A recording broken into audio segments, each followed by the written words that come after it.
Ayong buntag kanimo o Dios nga Amahan, Anak ug Espiritu Santo nga usal lamang ka Dios. Santa Maria, San Jose, Sino Santo Niño nga mao ang Sagrada Familia ug kanatong tanan na mga kaigsuonan nako sa tibuok kalibutan. Kaninyong tanang mga angheles, mga santos o mga santa sa langit, maayong buntag.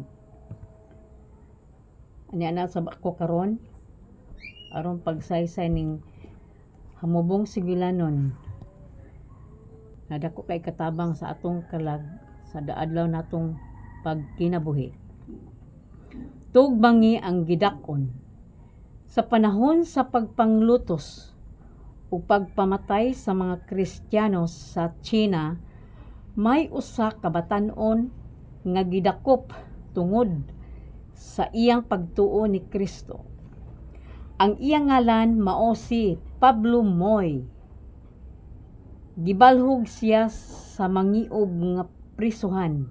Apan higala ug suod kaayo siya sa pangulo nga Mandarin nga nagpapatay sa mga matuohon ni Kristo. Usa ka higayon ni ana miduaw ang Mandarin ngadto kang Pablo og gihaylo siya. Pablo, pinangga kong higala, kun imo lamang isalikway ang imong pagtuo kang Kristo, hatagan ko ikaw og daghang salapi nga plata sulod sa usa ka kahon. Ang batan-on mitubag. Ang usa ka kahon nga salapi dili paigo alang kanako. Ang Mandarin mipausbaw sa iyang haylo, kung mahatagan ko ikaw og usa ka kahon nga bulawan na gayud, dili salapi lamang. Apan si Pablo Moy mitubag, bisan pagpila ka kahon nga bulawan dili papaigo alang kanako.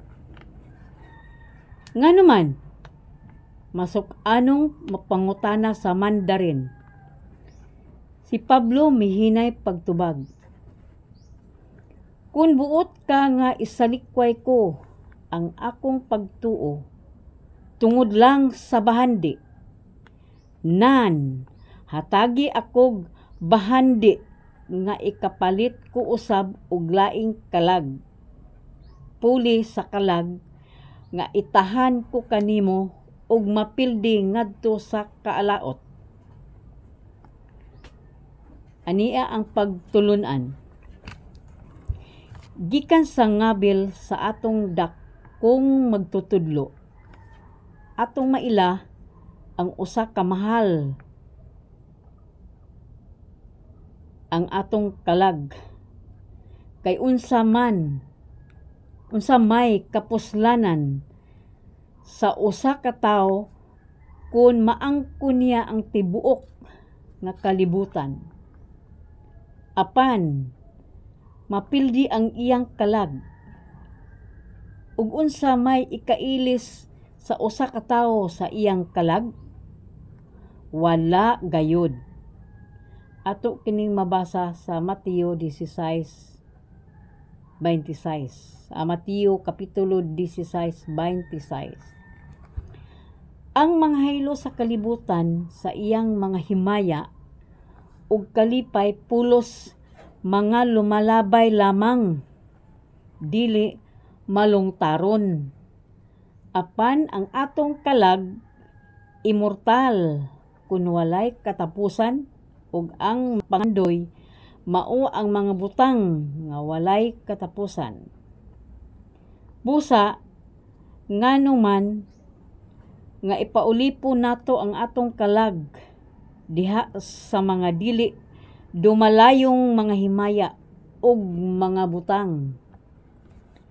Si San Pablo miingon, kay nagalantaw kami sa mga butang nga dili makita, kay ang mga butang nga makita dunay katapusan. Apan ang butang nga dili makita walay katapusan. Ato kining mabasa sa 2 Korinto kapitulo 4 bersikulo 18. Atong pamalandungan kanunay sa matag adlaw, kung unsa gayud ang atong pagkinabuhi sa matag adlaw, kung unsa ang atong dipili, mga butang ba ug ang kaluwasan. Ang kinabuhing dili dumalayon ug ang kinabuhing dumalayon. Mao kini atong hinuktukan kanunay, atong palawman ang mga pulong nga atong madungog matag adlaw. Amen. Daghang salamat.